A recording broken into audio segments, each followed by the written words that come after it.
Well, I can tell you something about the discovery of the cosmic acceleration, which was that Adam Rees, who was a postdoc who had been my student, he was out of Berkeley, and he was doing the data analysis. And he'd call me up on the phone. He'd say, this is kind of funny because I'm getting negative mass, as if the universe is not slowing down but speeding up. And I said, well, Adam, there are lots of ways to go wrong. And, in your heart, I said, it's wrong. So, my approach to it was prejudice, unwillingness to pay attention. I just assumed he'd forgotten to divide by the square root of pi or, something, and that we would find this mistake and this thing would go away. And when it didn't go away, it meant that we were, first of all, we read the paper from the other team. They said the universe is slowing down because of the measured by the supernovae. So we had to go against that. We also had to go against the idea that Einstein had said the cosmological constant was a terrible idea. You shouldn't talk about it. Or as my mother said, do you think you're smarter than Einstein? I said, no, Mom, no. So this was terrible because we had to be confident enough that we would stand up and say this outrageous thing that the universe was accelerating, which was very surprising. And there was another team, and they had data, and if we didn't do it, maybe they would do it. So we worked very hard and got our publication out early, and that was, we thought that was the right thing to do.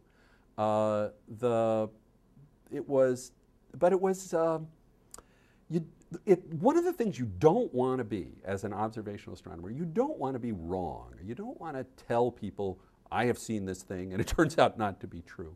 Or as I told Adam, I think that the punishment for being wrong should be as big as the reward for being right. So you want to do a job that's reliable, and you want to report something that's accurate. You want to make sure that the statistics justify what you say and that you haven't forgotten something or made some error.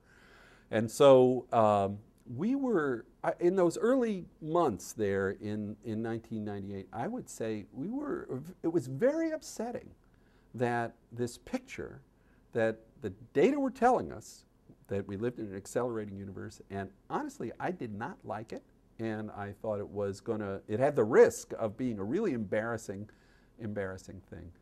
So it's worked out okay that 10 years later the data's much better, the results quite solid, and there are many other lines of evidence that are converging on this same view. Nevertheless, there's that moment where you're kind of afraid of the new thing, and you don't want to be wrong, and you don't want to be embarrassed. Nevertheless, eventually the data gets good enough, and usually it's the kids on the team, the graduate students and the postdocs who say, oh, come on, here's the data, look at the data, never mind what you think, look at the data.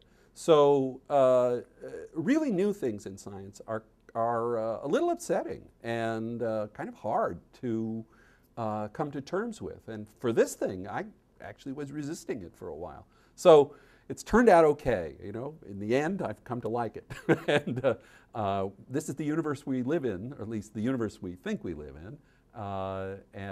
One that has this remarkable thing, this dark energy, which is most of the universe, that we live in a universe that's accelerating, and that may be going into this kind of empty, cold future.